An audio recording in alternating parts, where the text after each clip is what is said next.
So hi guys, welcome back to Scottish Mixed Martial Arts. I'm Martin Hamilton and I'm joined today by Goliath head coach Stephen Harris. How you doing, Stephen? Good mate, yourself? I am all good here. So we'll good. just kick off, Harris. How was it Goliath MMA actually first got started? So about 5 years ago now, I left an old kickboxing gym that I've been training with for years, due to various fucked up reasons. But I ended up taking a studio of my friend's wife's. She had a dance school and a couple of boys doing pads, and it just evolved at a fucking mad rate. Well, let's swear. Aye. At a mad rate that it slowly turned into a kickboxing gym that we ended up taking the lease over the studio off the lassie because we need more time. Ended up going from 4 guys to 30 guys to 40 guys. We then moved into our own unit, and just here we are. Mental rate of progression.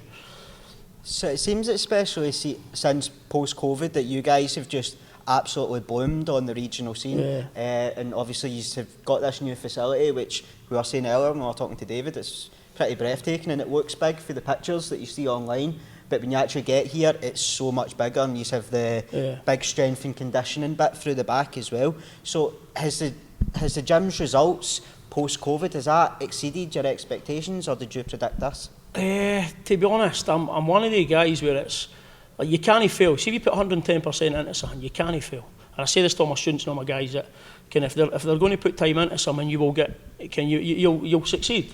So post-COVID, before COVID, I mean, we just opened 2 weeks before, and all we had was the mat on the floor and some of the wood up the walls and that, and getting ready to sort of push on. We had about 4 classes, and then COVID hit, we had to shut. Now, in a way, I think for us, and I know COVID was horrible for a lot of guys and a lot of gyms and a lot of people coming out with issues, but for us, it allowed me to really get my head down and focus on getting the gym ready while everybody was locked in their houses. So I think COVID was a bit of a blessing in disguise for us, because I managed to get everything done that I wanted. It probably took me 2 or 3 years to get the gym looking like this, but I managed to get it done through having nothing else to do, you know. It was you sit, you drink, you eat, you watch box sets. Or I was in here, me and the missus were in here painting and training, painting, getting the place set up. And I was lucky enough that the support of the gym members, I mean, everybody was paying their way still. They needed a gym at the end of the COVID thing. So I was lucky that I always had funds available to go and kick on. And at that time, a lot of businesses that I used to buy things like heavy bags or like even the mat covers, I mean, people were worrying about their businesses, so they were getting these products out, churned out rapid. So we managed to get the gym looking all right, and started then getting fitness equipment so that I could train through COVID, and that then evolved into the strength conditions gym next door as well. So post-COVID was good for us, bad for others, but coming out of COVID, there's absolutely no way I would ever predicted. I mean, even the amount of shows we've been on this year, you know. Yeah. Okay, we've been up and down the country. Obviously we've not been in Scotland, there's not been any shows, but I reckon we've done about 12 shows down in England this year. And we keep getting invited back, so we're doing something right, you know. Because that's the thing as well, like you've been so successful in the regional scene, you've had athletes competing at Almighty, you've had athletes competing at Cage Warriors Academy. What made you decide to then go on and put on your own show? Well, it's probably, I mean, every MMA guy in Scotland will probably tell you the same. There's a lack of shows up here. And I'll be honest, my car's mileage is fucking ridiculous now. We've travelled up and down the country, and it's a lot harder for the away teams. I mean, you're down there, you leave the Friday, you're down there sort of hanging about hotels, and you're never comfortable. You know what I mean? You're never chilling, you're never relaxed. Even on the lead up to the fight day, you're back and forth to the venue, you're getting your weigh-ins done, you're having to refuel. You're not in the comfort of your own gym in your own area. And we've still done no bad, but the guys, it's not been great. It's not been great for the guys in prep and also on the travelling side of it. But we've got a massive support in Fife, and I thought, you know what, we'll have that place fucking rocking. I mean, even like that, the combat shows we had, the support we had for the local guys was fucking unbelievable. Even the travelling support we take to shows. So I thought, you know, let's set something up. Why not? If I put 110% in, what's the worst that can happen? You know, that place is going to be fucking rocking.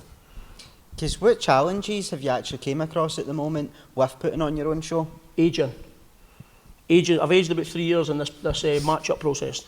So every day there's somebody injured, there's somebody not happy with the weights, or somebody not happy with the other team's information on this said fighter or that said fighter. Guys pulling out, having to rematch, having to basically accommodate guys. We've got a lot of guys coming from down south that we've made friends with in shows, so having to accommodate them, let's say things like hotels and travel and try to figure out how to get guys up here. The other side of it, I mean, I'm learning every day as well.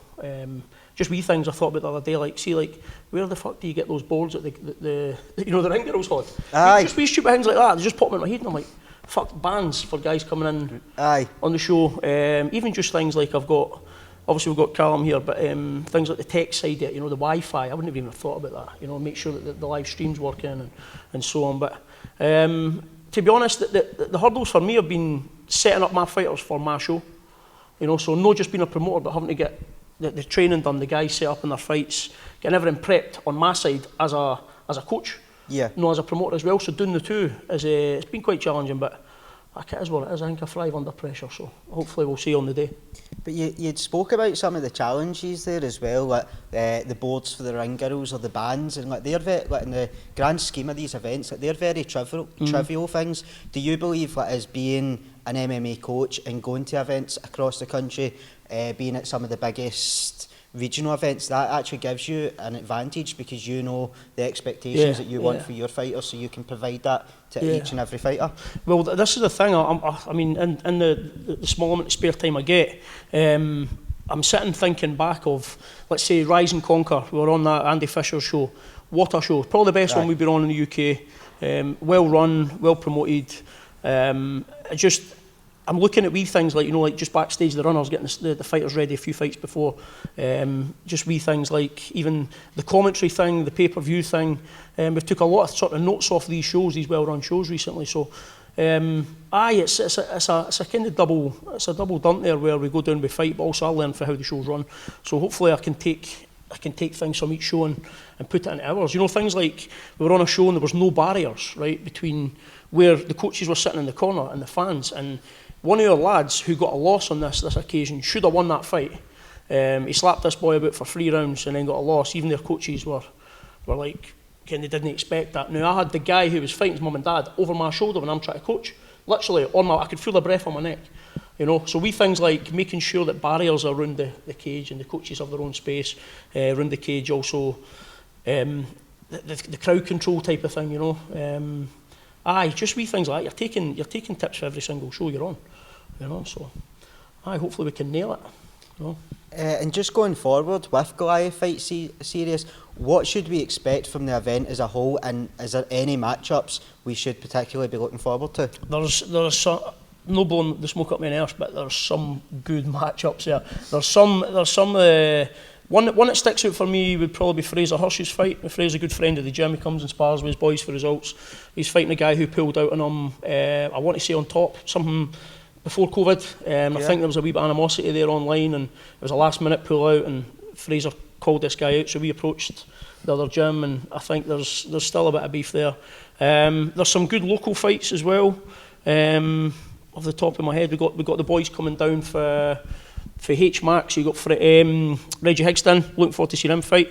He's fought a couple of my fighters in the past. He's got a good fight against Brent Batley for Dundee. There's a couple of Fife-based guys coming down to fight some of our guys. There's a lot of good matchups here, good solid amateur matchups that you'll see a lot of these guys kick on in the future. But hopefully we can facilitate that. Hopefully this shows it runs smoothly. We get a little bit of good feedback, and we can maybe go again starting next year. Maybe even late on this year, I'm not sure. But we're already sold out as well. That's amazing. So it's I wish I took the bigger venue, but it's what it is. This place will be fucking rocking, mate. This will be rocking. There'll be 450 mad fifers in there. So, and a couple of Geordies. We've sold a few tickets down to the Geordie team, so there'll be a solid mix there. So just the last question before we wrap it up, but what are your goals for Goliath Mixed Martial Arts? To be honest, I've exceeded everything I ever thought I'd do, mate. It's something I never planned to do. It's just organically turned into this. Going forward, I'd hope that we can keep competing regularly. We've now got guys going on to Cage Warriors the night before my show. That's also been a difficulty, so I had to take two of my main event guys off because they got an opportunity on Cage Warriors Wales. That's been difficult to try and replace But it's a good problem to have. But going forward for Goliath, I'd love to keep these opportunities coming for my fighters. I mean, like we said, the community that we've got at Goliath's second to none. Like these guys they're all in it together. I mean, they're all running together. They're away sort of hill walking, jumping off the quarry, jumping in Inverkeven quarry together. They're in here day in, day out training. They've got each other's back. So, I mean, going forward, these guys can't fail, but I hope to just keep giving these guys opportunities, getting Cage Warriors now, and then maybe pushing on to, you know, the big shows, Bellator, UFC, getting ourselves on bigger platforms for these boys to kind of make a life, you know. They come in, they graft, so they should be rewarded, you know what I mean? So, I've got their back, whatever they need, I'm here, so hopefully going forward, we can just carry on with the momentum we've got and keep progressing. No, absolutely, and thanks very much for your time today, Harris. It's been hugely appreciated. Appreciate having you, bud.